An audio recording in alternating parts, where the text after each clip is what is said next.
Anak-anak di Kampung Pemulung Pondok Kelapa Duren Sawit ini antusias mengikuti pelajaran membaca, menulis, dan berhitung di saung baca yang ada di pemukiman mereka. Di tempat ini, para relawan pengajar juga memberi les tambahan bagi anak-anak yang kurang memahami materi pelajaran di sekolah secara gratis. Saung baca yang berdiri sejak 3 tahun ini dibangun mandiri oleh kelompok relawan Gerakan Peduli atau GARPU yang terdorong oleh rasa prihatin dengan minimnya pengetahuan membaca anak usia belasan tahun. Aktivitas yang semula bergerak bagi korban pengungsi berinisiatif membangun tempat belajar bagi anak-anak kurang mampu. Dimulai dari dana patungan sesama relawan dan bantuan material bekas, mereka mulai membangun perpustakaan di tengah pemukiman padat di Kampung Pemulung. Namun masyarakat Kampung Pemulung justru membutuhkan tempat belajar tambahan untuk anak-anak mereka. Saung baca yang semula menyasar anak usia dini hingga SMP, kini diminati masyarakat yang menitipkan anak-anaknya di usia batita. Saung baca Garpu ini wadah untuk adik-adik kita, khususnya di pemukiman pemulung daerah Pondok Kelapa. Jadi ini wadah mereka untuk belajar seperti membaca, menulis, dan berhitung, ditambah lagi dengan materi-materi pembelajaran yang sudah mereka pelajari di sekolah. Jadi di sini itu mengulang lagi, misalnya mereka lupa sama perkalian, maka di sini pengulangannya. Kalau motivasi untuk mendirikan saung baca ini kenapa nih, Mbak? Aduh, kalau ditanya motivasi kenapa ya?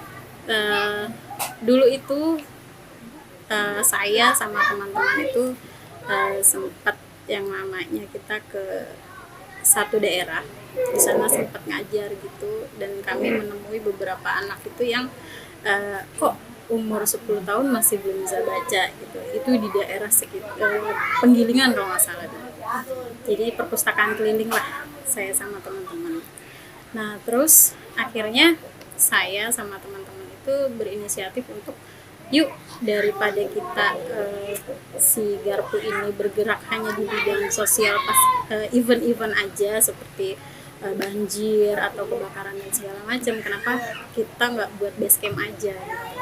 Base campnya apa sih? Awalnya perpustakaan. Kenapa perpustakaan? Karena saya suka baca. Jadi akhirnya saya memutuskan sama teman-teman, yaudahlah, ayo kita buat perpustakaan aja. Tapi ternyata sudah mengumpulkan buku banyak, berpikir lagi sebelum kita buat, kenapa kita enggak survei dulu nih, survei dulu apa sih yang dibutuhin sama mereka. Survei selama 2 hari di beberapa tempat, termasuk salah satunya tempatnya ini. Akhirnya saya tanya kebutuhan sama ibu-ibu. Saya kira yaudah kita buat les aja yuk untuk mereka membaca, menulis, dan berhitung. Memang targetnya anak-anak usia dini pada saat itu.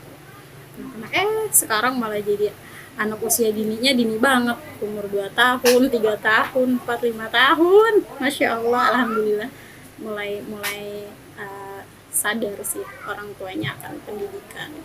Karena dulu itu kasus-kasusnya banyak banget, umur 12 tahun mereka sama sekali tidak mengenal huruf. Kebetulan juga kan saya kuliah ambil jurusan pendidikan, kenapa saya tidak memberikan ilmu saya gitu kepada adik-adik saya ini. Sebenarnya bukan pilihan sih pada saat waktu itu kenapa di pemukiman pemulung, tapi memang kami dapatnya, dan memang juga lingkungan saya lebih banyak bermain di tempat-tempat seperti ini gitu, tempat lingkungan pemulung, baik di Pondok Kelapa, daerah Kalimalang, sama daerah Pik juga sama gitu. Lingkungannya memang pemulung. Saya nggak dapet lingkungan yang saya dapat waktu itu kolong jembatan, tapi agak susah ternyata ajak anak-anak untuk belajar di kolong jembatan, pengamen-pengamen itu agak susah. Jadi ya udah, kita yang ada saja, yang mau udah disitulah kita. Memang background saya seorang anak pemulung, mantan anak pemulung. Ibu saya itu dulu mulungnya daerah Rawamangun, terminal Rawamangun, ibu saya di situ. Terus saya juga ke Jakarta itu pada tahun 2004. Jadi sebelumnya saya di Kalimantan. Ibu saya juga ikut transmigran di Kalimantan. Sama di Kalimantan juga lepas dari transmigrasi ke kota kami jadi pemulung juga. Di sana ya ada sekolah-sekolah, saya sempat ngalamin yang namanya sekolah negeri di sana. Waktu dulu kan masih bayar ya sekolah negeri. Terus sampai ke sini saya sempat putus sekolah juga karena ternyata sulit. Yang saya bayangkan kan, oh ya udah saya bisa masuk nih ke sekolah gitu, ternyata harus ada rapot segala macam. Saya kan nggak mikirin itu, yang tahu cuma yaudah kita ke Jakarta ya, nengokin kakak kamu yang ada di Jakarta. Oke, ternyata kebablasan. Akhirnya saya putus sekolah 1 tahunan, baru ketemu ada sekolah yang kebetulan saya juga lulusan dari sekolah kami, sekolah pemulung juga dulu di daerah Pondok Kelapa. Disitulah saya daftar sekolah. Saya juga kaget, masih ada ya sekolah gratis gitu kan. Nah, mulai dari situ saya jadi banyak pengetahuan, sampai saya kemana-mana. Saya juga angklung juga, terus wawasan saya juga lebih banyak dari saya dapat dari sekolah kami gitu. Nah, lepas dari sekolah kami saya mulai yang namanya cari kerja di PT, terus di kantor juga sempat pernah di administrasi. Terus saya juga sempat pernah jadi pegawai migran, pekerja migran di daerah Singapura, di negara Singapura. Itu sekitar 1 tahun setengah saya di sana. Sebenarnya kenapa saya jadi pekerja migran juga karena saya mau sekolah.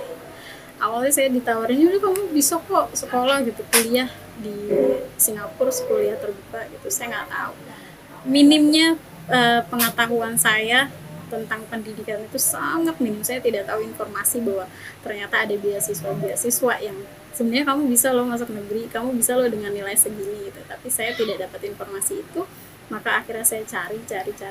Nah, dari saya pekerja migran itu saya mendapat informasi jauh lebih banyak. Makanya saya memberanikan diri untuk yaudah saya buka saung dengan tujuan pendidikan merata, sekaligus saya juga memberikan informasi penting ke orang tua bahwa mak, anaknya tuh bisa loh gitu, sama seperti saya, dan mak ini lebih mudah loh karena masih ada saya yang ngasih informasi. Tidak seperti saya dulu, saya tuh benar-benar nggak tahu informasi bahwa ada beasiswa ini supaya bisa kuliah kayak gitu. Saya aja harus kuliah itu ke luar negeri dulu baru selesai kuliah, karena kan saya harus ngumpulin uang dulu. Tepatnya ini rumah belajar sih ya mas. Biayanya dari mana? Biayanya dari patungan aja. Dulu kan awalnya kecil, kita cuma sewa berapa sih waktu itu, sekitar 200-an. Udah dari situ aja.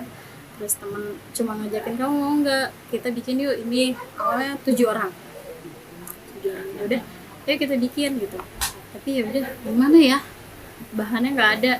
Udah kita cuma pasrah aja deh, modal nekat. Ternyata ada yang ngasih. Kamu mau itu ya, mau bikin apa dia bilang waktu itu, mau bikin sanggar ya. Oh iya. Oh di belakang ada bambu, ada seng, ada segala macam. Oh alhamdulillah rezekinya. Akhirnya kita buat. Terus kurang yang namanya kawat segala macam. Ya udah kita patungan. Jadi berawal dari patungan aja.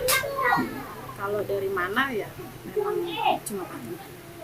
Kalau untuk buku-bukunya sendiri diperolehnya dari mana?